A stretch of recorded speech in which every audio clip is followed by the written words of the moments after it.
Muito obrigada pelo convite, obrigado também aí à nossa audiência.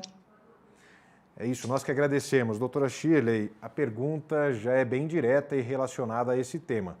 O que são finanças digitais justas e por que se definiu pelo tema exatamente no Dia Mundial do Consumidor desse ano de 2022? Então, a finanças digitais justas, o que seria? Porque antigamente a gente fazia todas as transações bancárias, as compras, né, no ambiente real, né, no offline que a gente fala. Com o avanço da internet, a tecnologia melhorando, a gente começou a fazer essas compras e essas transações financeiras no mundo digital. Claro que isso trouxe um monte de benefícios, né, para as pessoas, economia de tempo, praticidade. Só que a gente tem que lembrar que nós temos dois aspectos interessantes aí. Primeiro, nem todo mundo tem acesso à internet. Só para você ter uma ideia, aqui no Brasil, segundo o IBGE, cerca de 40 milhões de pessoas não têm acesso à internet. Ou seja, elas não têm e-mail, elas não sabem usar um Wi-Fi, a gente fala que elas estão marginalizadas, né, quando a gente pensa na sociedade digital. E aí, E por outro lado, que tem, né, porque como o acho que nós tivemos aí um probleminha na Alô, tá me ouvindo? comunicação, acredito que é o sinal ou a internet que pode estar atrapalhando aí a comunicação com a doutora Shirley. A imagem dela começou a travar um pouquinho para a gente, a produção já está em contato com ela para tentar normalizar essa informação. Vamos ver, doutora Shirley, consegue ouvir a gente? Consigo sim. Pode concluir o seu Vocês estão me ouvindo pensamento. bem? Pode concluir o seu pensamento, por gentileza. Eu não sei, A senhora eu não sei falava até que momento. Desculpe, a senhora falava das mais de 40 milhões de pessoas, né, que estão marginalizadas e não Isso, têm que acesso, né, à digitalização. perfeito. Exatamente. Então, 40 milhões de pessoas aqui no Brasil não têm acesso à internet. E a gente vive numa bolha, a gente tem a sensação que todo mundo tem acesso à internet. Não é bem por aí. E o segundo problema é que, com o barateamento das tecnologias, da internet, muita gente conseguiu comprar o seu smartphone. Então, essas pessoas têm acesso à internet e fazem transações. Só que essas pessoas a gente às vezes considera como semi-analfabetos digitais, porque elas só sabem ligar o celular, elas não sabem mandar uma mensagem, elas só sabem ligar o celular para mandar mensagens, mas elas têm dificuldade de entender o funcionamento, elas caem em golpe de forma muito fácil e geralmente essas pessoas são aquelas que a gente considera vulneráveis, né? Então pode ser uma pessoa idosa que começou agora por conta da pandemia a utilizar, né, esses meios, pode ser um adolescente que está iniciando agora também esse tipo de uso, ou pessoas mesmo de baixa renda, né, que até então não tinha esse dispositivo e agora tem e está usando e está sendo vítima fácil para os golpistas. Pois é, doutora Shirley, havia uma crença, né, de que a democratização pudesse trazer, né, as pessoas mais próximas ou aproximá-las da digitalização financeira. Pela sua resposta anterior, a gente já confere que essa democratização ainda não aconteceu. Quais são as perspectivas para o futuro e como essa democratização pode acontecer de forma mais justa? Então, a gente tem que pensar que tem que passar pela educação, né? Não tem outro meio da gente conseguir, né, superar ou minimizar os impactos desse problema. Então, já começa com o problema da própria educação financeira, né? Que a gente vê algumas escolas agora com os movimentos já ensinando as crianças lá na base a educação financeira. Só que aliado a isso tem a educação digital, né? Então, a gente tem que se preocupar em fornecer uma educação financeira e digital para essas crianças também. Como se comportar na rede, quais são os riscos, o que acontece. E, por outro lado, na outra ponta, a gente também não pode deixar de pensar, né, nos nossos idosos, porque eles não vão mais voltar para a escola para aprender isso. Então, como é que a gente vai fazer? Como é que vai resolver isso? Através de cursos, treinamentos, porque essas pessoas têm que usar, elas estão usando, né? E a gente não pode demonizar as finanças digitais, nem as empresas. A gente sim tem que ensinar quem é vulnerável, quem não sabe usar, aprender a usar essas tecnologias. A senhora falou em possíveis riscos dessa digitalização. Que riscos que esse processo pode trazer para o setor e até para o consumidor também? Existe algum risco?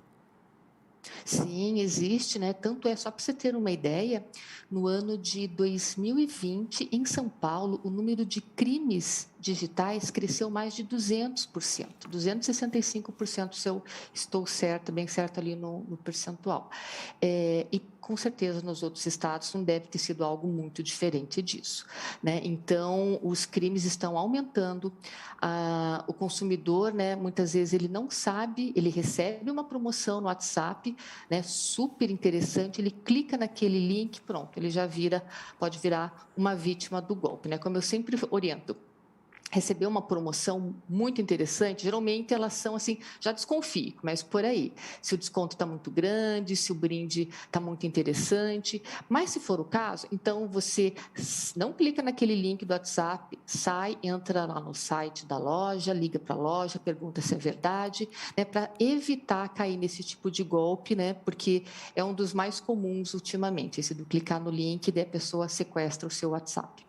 E por mais que a gente avise, né, por mais que a gente divulgue esse tipo de informação, né, doutora Shirley, sobre esses golpes, as tentativas de fraudes, crimes virtuais, enfim, muitos deles envolvendo, sim, o consumidor e as empresas também, é sempre bom tentar retomar essa questão. Como fazer para proteger as pessoas desses crimes, dessas tentativas de golpes pela internet?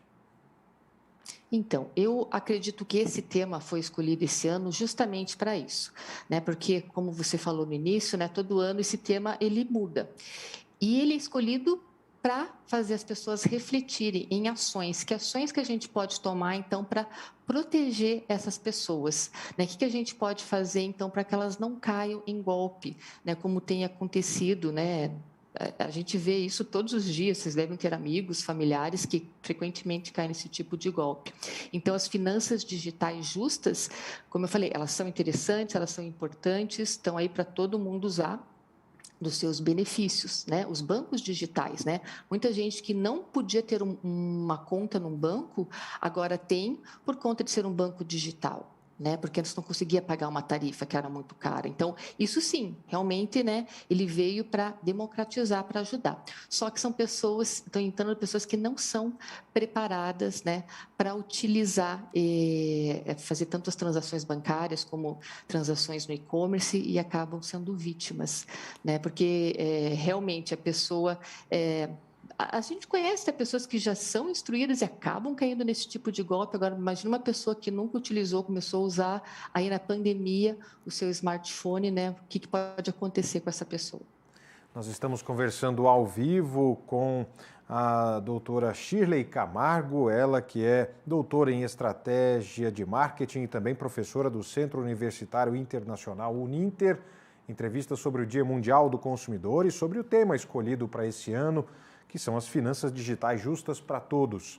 Para que essas mudanças, essa justiça de fato aconteça, doutora Shirley, quem são os responsáveis em pensar e desenvolver essas mudanças, essas inovações? Na minha opinião, tem que ser algo de duas mãos. Então, tanto a iniciativa privada, ela precisa se unir, precisa pensar em estratégias para minimizar, né, esses problemas, né? As próprias empresas também, bancárias, de e-commerce, também pensando nisso, né? Porque o consumidor é o foco dessas empresas. Então, eu tenho que ajudar esse meu consumidor, eu tenho que treinar esse meu consumidor. E, por outro lado, claro, também os nossos governantes podem também começar a se preocupar com isso, com a educação, já na educação básica, educação pública, né? Fornecer, ter conteúdos para nossas crianças, nossos adolescentes sobre educação financeira, sobre o comportamento no ambiente digital também. Então, acho que tem que começar lá na base e tem que ser em duas mãos, tanto a iniciativa privada como também os nossos governantes nas diversas instâncias. O que a senhora avalia, doutora Shirley, em relação às mudanças que a pandemia causou nesse setor? A impressão que a gente tinha é que isso aconteceria de forma mais lenta, gradativa, aos poucos as empresas, os consumidores seriam integrados a esse meio. A pandemia acelerou esse momento. Como é que a senhora avalia essa transformação?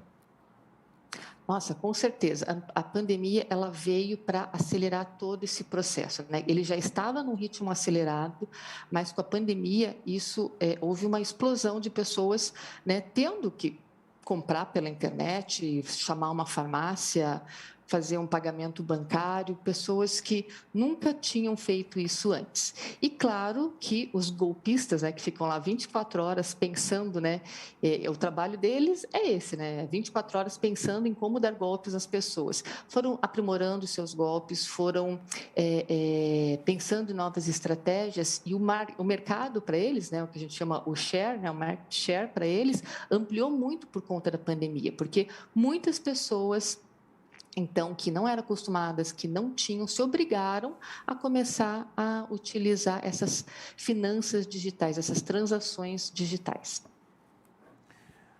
Obrigado, doutora Shirley, pela participação aqui conosco nessa data importante, e é sempre bom trazer cada vez mais esclarecimentos e informações para o consumidor nesse dia mundial que representa então o consumidor. Obrigado, doutora Shirley, pela participação aqui conosco. Eu que agradeço o convite, um abraço a todos, tchau, tchau. Nós que agradecemos.